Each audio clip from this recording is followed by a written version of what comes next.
Halo semuanya, perkenalkan kami dari kelompok S2R. Perkenalkan, nama saya Arsenal Febriansyah dengan NPM 237002016 dari kelas A, dan rekan saya. Perkenalkan, nama saya Rival dengan NPM 237002034 dari kelas A. Perkenalkan, nama saya Sandi Nurul Hidayat dengan NPM 237002021 dari kelas C. Pada video kali ini kita akan membahas mengenai tugas SPWM dan PWM. Oke, baik semuanya. Perkenalkan, nama saya Arsenal Febriansyah dengan NPM 237002016 dari kelas A. Pada bagian ini saya akan menjelaskan kode ataupun codingan dari PWM yang nantinya akan diupload ke Arduino. Oke, kita langsung saja masuk ke dalam aplikasi Arduino IDE. Oke, semuanya, di sini saya sudah masuk ke dalam hasil dari codingan untuk PWM ini. Dari baris pertama ini ada komentar programnya. Di sini baris ini adalah untuk komentar, jadi fungsinya hanya untuk memberi keterangan bahwa program ini digunakan untuk membuat sinyal PWM 50 Hz. Nah, dan output sinyal keluarannya kita gunakan melalui pin 9. Nah, kemudian di sini ada const in PWM pin. Baris ini membuat sebuah variabel bernama PWM pin yang nilainya 9. Nah, kemudian di sini ada page setup.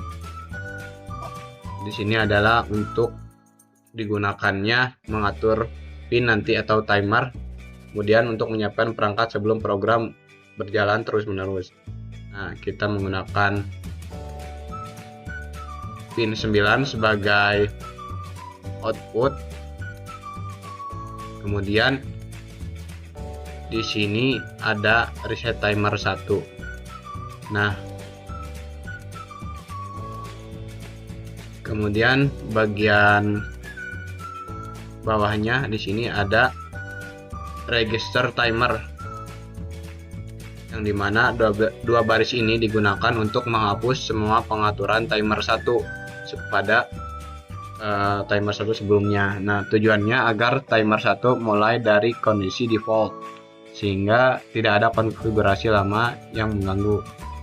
Nah, keterangan yang pertama di sini ada TCCR1A, register control timer 1 pada bagian A, kemudian yang bawahnya ada pada bagian B.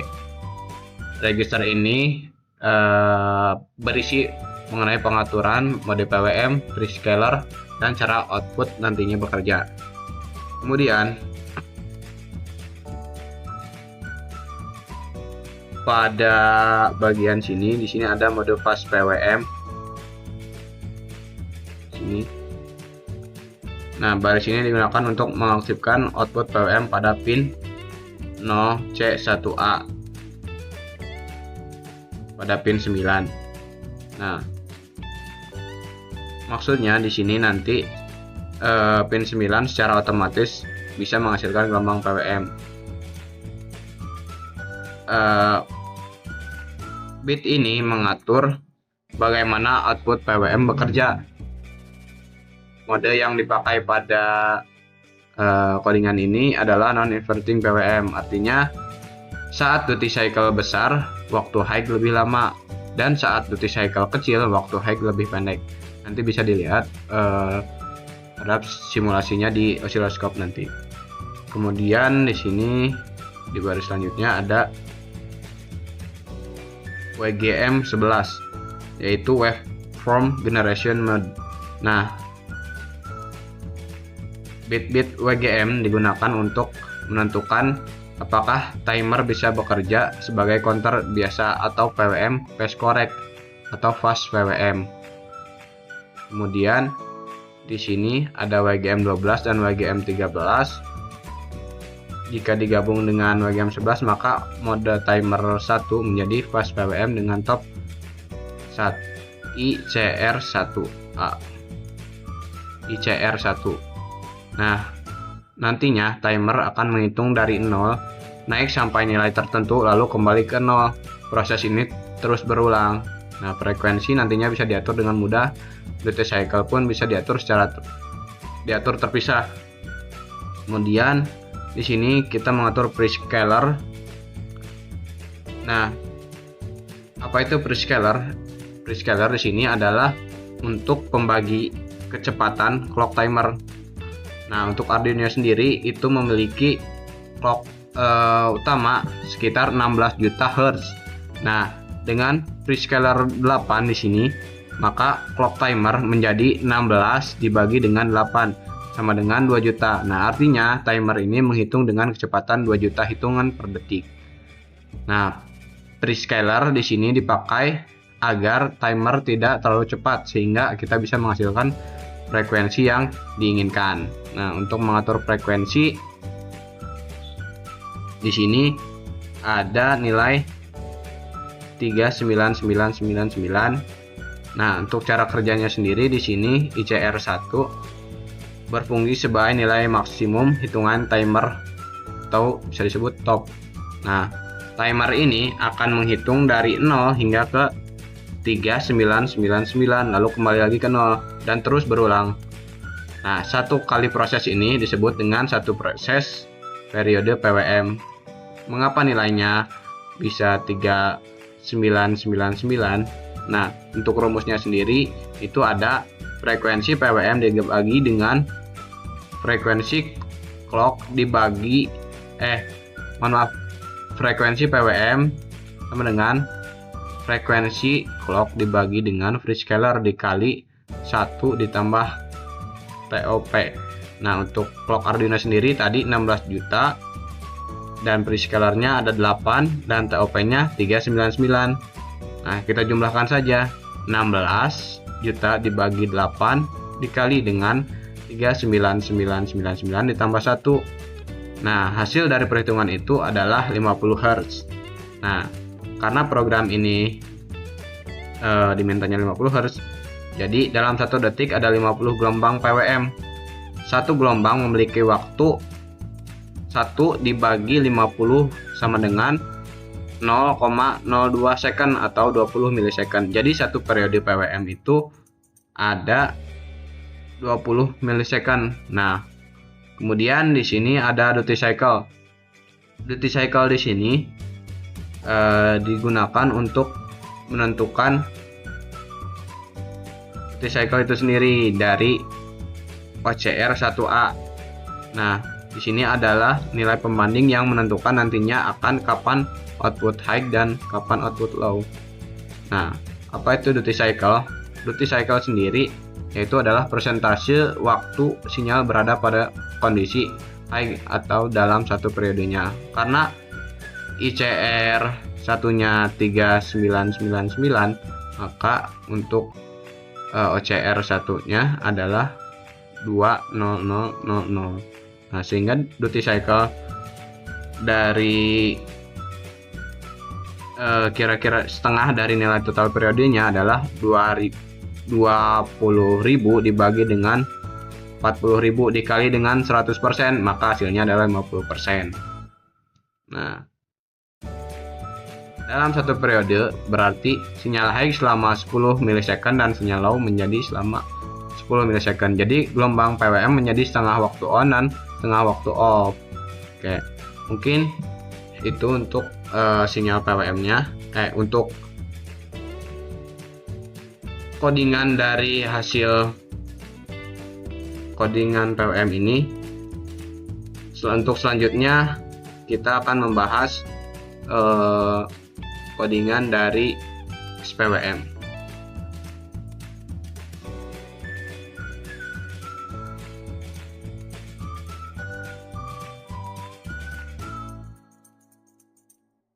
Di sini kita sudah masuk ke codingan dari SPWM itu sendiri.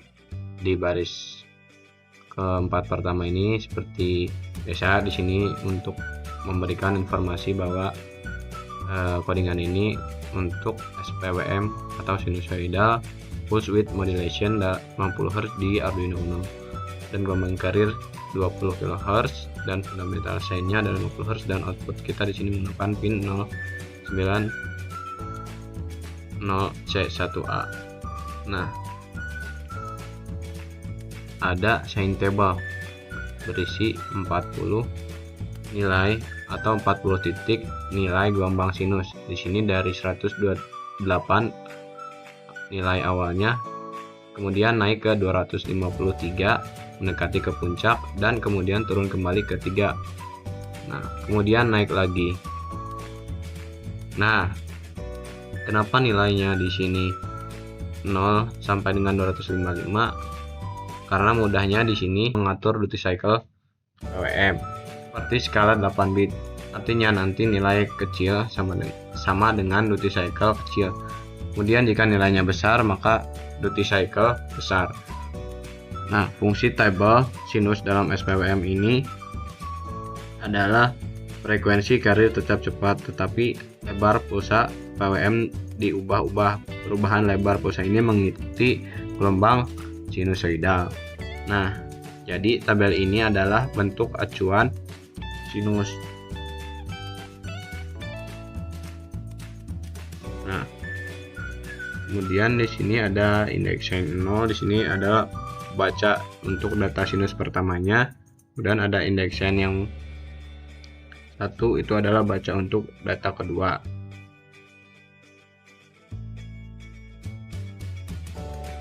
Sini ada bagian setup. Sini hanya satu kali saat Arduino nantinya dinyalakan atau di reset. Fungsinya untuk menyiapkan pin dan menyiapkan timer 1 dan menyiapkan PWM.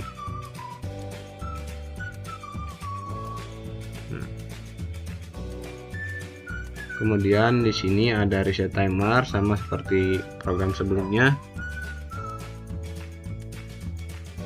Timer 1 di sini adalah timer internal 16 bit pada Arduino Uno yang biasanya dipakai untuk membuat PWM presisi, menghitung waktu atau membuat frekuensi tertentu. Nah, timer 1 ini digunakan untuk membuat carrier PWM 20 kHz. Ini kelas PWM mode sama seperti program PWM sebelumnya, dan di sini ada mengatur prescaler dari yang sebelumnya itu program sebelumnya adalah 8, di sini kita menggunakan 1. Prescaler itu adalah pembagi clock, seperti untuk prescaler di sini adalah nilai pembagi waktu sama seperti pada program sebelumnya, dipakai untuk membuat sinyal carrier frekuensi tinggi yaitu sekitar 20 kHz. Nah, mengapa di sini 799? Karena nilai pada timer 1 adalah 799, jadi duty cycle harus mengikuti rentang waktu ini. Jika nantinya nilai sinus kecil, duty cycle pun kecil. Jika nilai sinus besar, maka duty cycle besar. Akibatnya nanti lebar pulsa PWM bisa naik turun atau mengikuti bentuk sinus. Nah, inilah yang disebut dengan sinusoidal PWM. Nah, untuk carrier PWM sendiri di sini, carrier adalah sinyal SPWM cepat yang dipakai sebagai gelombang pembawa. Dalam SPWM, carrier harus jauh lebih cepat. Sinus referensinya harus lebih lama. Tujuan agar nantinya setelah difilter bentuk output mendekati gelombang sinus. Oke, mungkin itu saja yang bisa saya jelaskan. Selanjutnya nanti bisa dilihat untuk hasil dari simulasi. Oke, mungkin itu saja yang bisa saya jelaskan. Untuk selanjutnya ada hasil dari simulasi ini, deploy terhadap codingan yang telah kami kerjakan, disimulasikan di alat osiloskop. Izin memperkenalkan diri, nama saya Sandi Nurul Hidayat dengan NPM 237002051 dari kelas C. Baik, untuk tahap selanjutnya adalah melakukan simulasi secara langsung dan melihat gelombang yang dihasilkan di osiloskop. Untuk yang pertama adalah PWM terlebih dahulu. Terlihat bahwa bentuk gelombang yang dihasilkan adalah gelombang kotak yang merupakan karakteristik utama dari sinyal pulse width modulation atau PWM. Sinyal ini memiliki dua kondisi, yaitu high dan low yang berulang secara periodik. Periode sinyal terlihat konstan yang menandakan bahwa frekuensi PWM yang dihasilkan oleh Arduino berada dalam kondisi stabil. Sekarang kita lanjut yang SPWM. Berbeda dengan PWM, SPWM terlihat memiliki lebar pulsa yang berubah-ubah secara periodik mengikuti bentuk gelombang sinus. Jika diamati lebih lanjut, bagian pulsa yang berada pada kondisi high tampak semakin lebar dan kemudian menyempit secara bertahap. Pola perubahan ini merepresentasikan pendekatan terhadap gelombang sinus, meskipun secara bentuk masih berupa gelombang kotak. Pada tampilan osiloskop, terlihat bahwa distribusi pulsa tidak seragam seperti PWM biasa. Hal ini menunjukkan bahwa nilai duty cycle terus berubah terhadap waktu sesuai dengan nilai amplitudo sinus pada saat tertentu.